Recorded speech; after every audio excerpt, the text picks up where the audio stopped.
Fala galerinha que acompanha o Cristiano aí, tudo bem com vocês?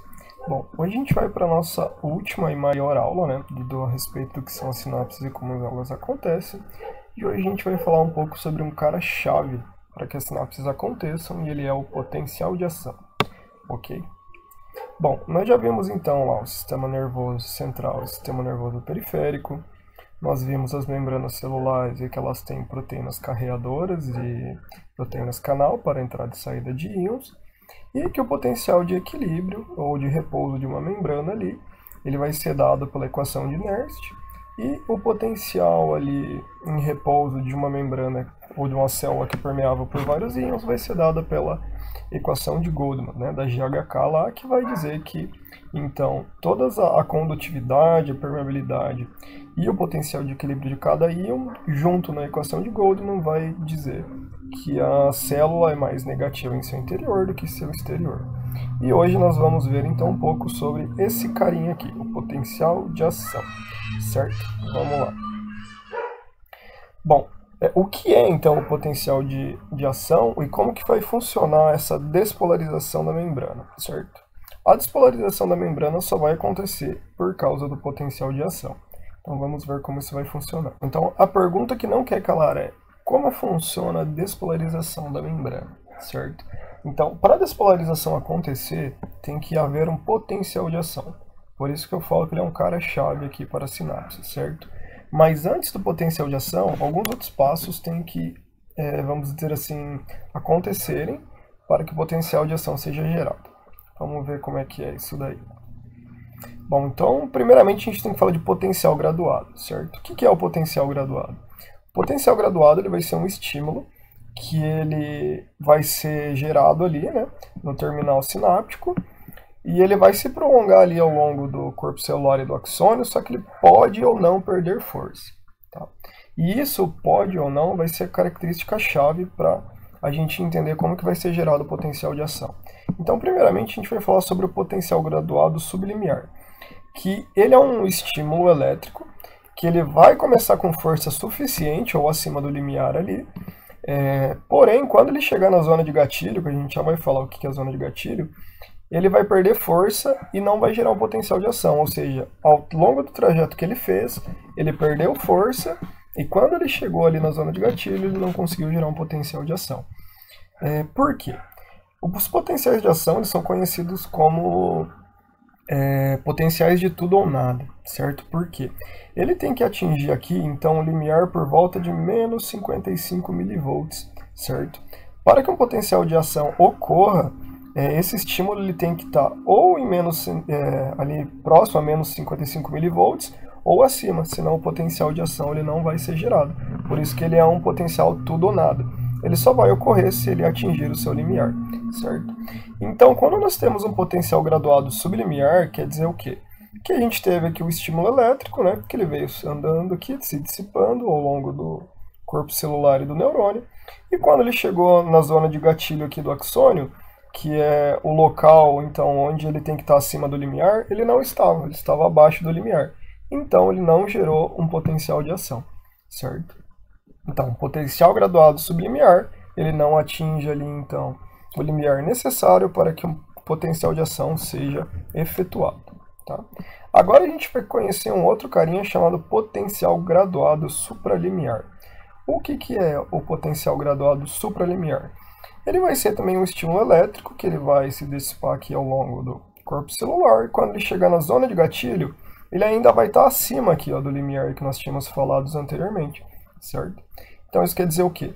Que o potencial graduado supralimiar, ele vai ser um estímulo gerado, que ele vai manter a sua força, vamos dizer assim, né, a sua potência, até ele chegar na zona de gatilho. Quando ele chega na zona de gatilho, por volta dos menos 55 milivolts ou acima, aqui nós temos ele bem acima, aqui ele está mais próximo dos menos 55, e aqui ele está ainda um pouquinho acima do menos 55. Né? Mas se ele estivesse aqui nesse tracejado de menos 55 milivolts, ele desencadearia um potencial de ação, certo? Então, para que um potencial de ação aconteça, primeiro nós temos que ter um potencial graduado, de caráter supralimiar, né, que vai ser um estímulo forte, que vai atingir a zona de gatilho com a potência necessária para gerar um potencial de ação. Caso contrário, se ele for um potencial sublimiar, desculpa, ele não vai então gerar um potencial de ação, correto? Por isso que então potencial de ação é conhecido como tudo ou nada. Se não atingir o sublimiar ali, o limiar de concentração necessário, ele não vai gerar um potencial de ação. Se ele atingir, quando chega na zona de gatilho, ele gera um potencial de ação. Porém, pode acontecer a seguinte questão. Nós podemos ter aqui no potencial graduado a somação temporal. O que vai ser essa somação temporal? Vai ser, por exemplo, aqui vamos usar esse primeiro gráfico aqui. A somação vai ser o seguinte, vão ser potenciais graduados gerados, que podem ou não se somar, gerando um potencial de ação. Por que a gente pode falar que pode ou não? Por exemplo, aqui nesse gráfico nós temos aqui o limiar menos 55 mV, né? E aqui ele em repouso em menos 70 mV. X1 aqui vai ser o primeiro estímulo, X2 segundo estímulo. Vamos supor que aqui a gente teve o primeiro potencial, né? O sublimiar. A2, vamos dizer que foi ali em 5 segundos. Passou ali 10 segundos, uma linha dessa, teve outro estímulo. Ou seja, os dois estímulos foram fracos, não atingiram o limiar, então não houve uma somação temporal. Agora vamos dizer nesse segundo exemplo aqui, que nós tivemos aqui, ela estava em repouso, houve aqui o primeiro, em A1 ali, o primeiro estímulo. Ele não foi tão forte, mas menos ali, vamos dizer, de 2 segundos, houve um outro potencial sublimiar, né, que se somou ao primeiro potencial sublimiar, A1, A2, X1, X2. Essa somação temporal desses dois potenciais graduados sublimiares geraram então aqui um potencial supralimiar. Ele atingiu aqui o limiar de menos 55, até ultrapassou, e ele vai conseguir gerar uma despolarização da membrana, gerando um potencial de ação, certo? Então a gente vai ter a seguinte questão. Dois potenciais sublimiares que foram gerados sequentemente com um espaço pequeno de tempo, eles podem se somar, certo? Agora, se forem intervalos muito grandes de tempo, vocês não vão poder fazer a somação temporal e não vão desencadear então um potencial de ação, ok? Bom, pessoal, então a gente viu lá que para o potencial de ação ocorrer, a gente precisa de um potencial graduado supralimiar ou de dois potenciais sublimiares com somação que vão gerar um potencial de ação também. Aqui nós vamos ver na íntegra o passo a passo. Vocês podem até acompanhar aqui pela legenda, mas eu quero destacar alguns pontos.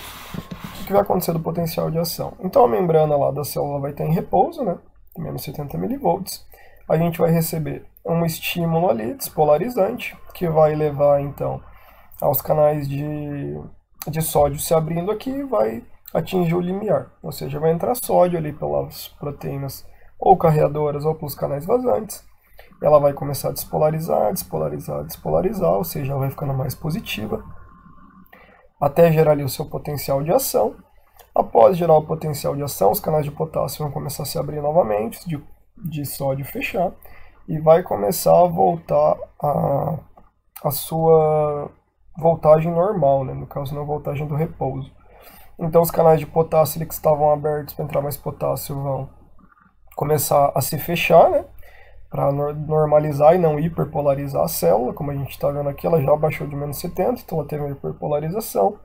A gente vai ter aqui a bomba de sódio e potássio, fazendo aquela conta de 3 sódio para fora da célula e 2 potássios para dentro da célula. A gente pode ver então a membrana ela vai começar a voltar ao seu repouso, né? O que é importante aqui? A gente vai ter que ter fases, né? Como a gente falou, primeiro tem que acontecer um potencial graduado. Se esse potencial graduado atingir o limiar, ele vai gerar um potencial de ação. Esse potencial de ação vai começar a despolarizar a membrana. Ela vai despolarizar até o nível necessário, vamos dizer assim, né? Depois ela vai voltar a repolarizar. Ela provavelmente fica um pouco mais hiperpolarizada, mais negativa. E depois ela vai buscar o seu repouso, que é o que o nosso corpo tende a fazer sempre. Sempre ele tenta manter o equilíbrio para que nada fique com mau funcionamento. certo?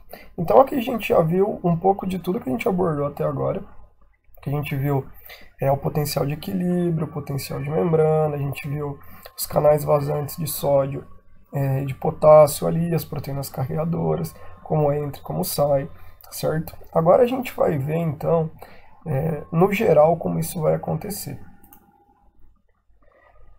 Aqui nós temos então um exemplo de comunicação sináptica, certo? E esse exemplo aqui ele é super didático, porque nós temos aqui então que vai ocorrer um potencial de ação que vai chegar ao terminal axonal, correto? Então quem que vai vir aqui? Teve lá o supralimiar, chegou aqui, gerou um potencial de ação na zona de gatilho, esse potencial de ação vai chegar ao terminal axonal, chegando no terminal axonal ele vai causar a despolarização ali da membrana, né? Vão se abrir os canais de cálcio, como nós estamos vendo aqui, o cálcio está entrando. São canais de cálcio dependente de voltagem, né? E o cálcio vai entrar na célula. Lembra que eu falei que o cálcio era um importante sinalizador intracelular? Por quê? Geralmente, quando o cálcio entra, ele vai ativar alguma vesícula enzimática, alguma vesícula sináptica que vai liberar neurohormônios ou alguma coisa do gênero. Então, como nós podemos ver aqui, ó, o cálcio entrou, a entrada de cálcio já vai iniciar a exocitose do conteúdo das vesículas sinápticas, olha aqui. Ele entrou aqui, então a gente já tem as vesículas se mexendo aqui e vai começar a liberar os neurotransmissores. Ó. Em 4, o neurotransmissor difunde-se através da fenda sináptica e se liga aos receptores na célula pós-sináptica.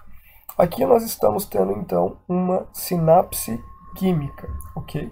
Porque os neurotransmissores estão saindo aqui do pré-sináptico para o pós-sináptico, e aqui então está acontecendo a troca de informação, ou seja, a sinapse. O que era a sinapse? Era a chegada então da informação na sua célula pós-sináptica ou na sua célula-alvo, né? Bom, pessoal, então só fazendo um fechamento, né? A gente viu então o sistema nervoso lá, o central e o periférico, no caso aqui nós estamos falando diretamente dos neurônios, né? Que a gente viu que para a sinapse acontecer a gente precisa do sistema nervoso, a gente precisa ali das membranas, do potencial de membrana e do potencial de ação. Se esse potencial de ação não chegar aqui para despolarizar a membrana, nada disso vai acontecer, certo? Então a sinapse não vai ocorrer se não tiver os sinais elétricos, os impulsos nervosos, ou o potencial de ação, que são todos, vamos dizer assim, similares, né? Só troca o nome para dizer que o impulso nervoso, que é o potencial de ação, tem que chegar ali para a gente conseguir despolarizar a membrana, para trocar cargas positivas e negativas, para fazer a troca de íons.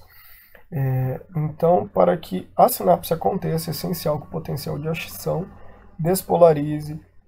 Despolarizando, a gente vai ter ali cálcio entrando, liberando as vesículas sinápticas, os neurotransmissores chegando ao terminal pós-sináptico e gerando uma sinapse, então. Esse é o processo completo, então, de uma sinapse química, ok? Bom, pessoal, então a gente vai encerrar aqui as aulas sobre as sinapses. Eu espero que vocês tenham gostado. Eu particularmente gostei bastante de fazer esse tipo de vídeo. É a primeira vez que eu faço algo do gênero. E achei bem interessante. Gostei da participação de vocês. Agradeço muito mesmo. Que precisarem de fazer comentários e dúvidas, estamos à disposição. Sugestões de novos conteúdos também estamos à disposição de fazer. E fiquem atentos que já tem conteúdo quentinho a respeito do bioma amazônico